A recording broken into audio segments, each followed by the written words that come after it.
اور اولادوں کے لیے بھی دعا کریں. اور میں نے اولادوں کا تذکرہ بطور خاص کیوں کر رہا ہوں؟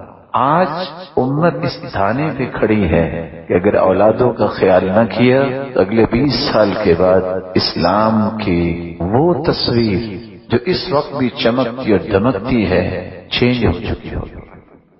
اور آپ جانتے ہیں کہ زمین کی کاشتکاری کرنے والے جانتے جو پنیری ہوتی ہے، اصل کسان اس کی حفاظت کرتا ہے، جو بنیاد ہوتی ہے.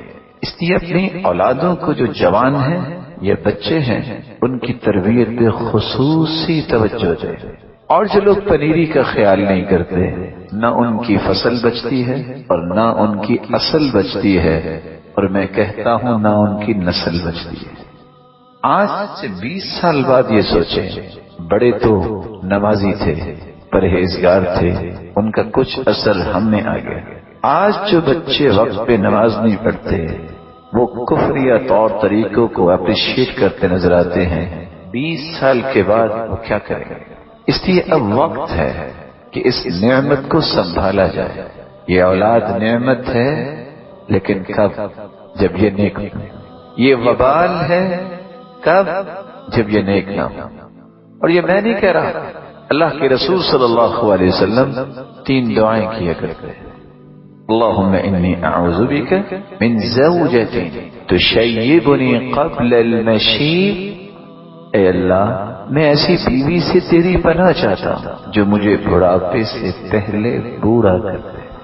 غم، فکر اور ایسی ایسی خواہشات اور ایسی ایسی باتیں، ایسے ایسے خاندانی جھگڑے اور ایسی ایسی لڑائیاں کہ میں ان کو سالو کرتے کرتے بوڑھا ہو جاؤں.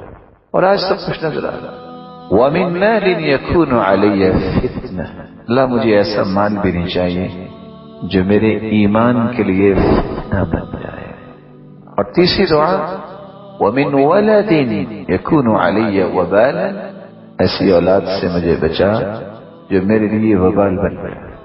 آپ سوچ سکتے ہیں کہ دنیا میں ایسے لوگ ہیں، ہم نے اپنے کانوں سے سنا کہ اپنی اولاد سے اتنے وہ تنگ ہیں کہ وہ یہ کہتے نظر آتے ہیں میں دعا کرتا ہوں کس دن اس کی چارپائی میرے سامنے آئے مجھے چین آ جائے. کیا وجہ ہے؟ اس لیے کہ اولاد کے دھارے جب ابتدا سے درست نہ کیے جائیں تو بعد میں درست نہیں ہوتے. ان الغصون اذا قومتها اعتدلت ولا تلين اذا كانت من الخشب. آپ کونپلوں کو، ٹہنیوں کو سیدھا کرنا چاہیں تو ہو سکتی ہیں، جب درخت تناور بن جائے تو آپ اس درخت کو یا تنے کو سیدھا کرنا چاہیں تو ممکن نہیں ہو.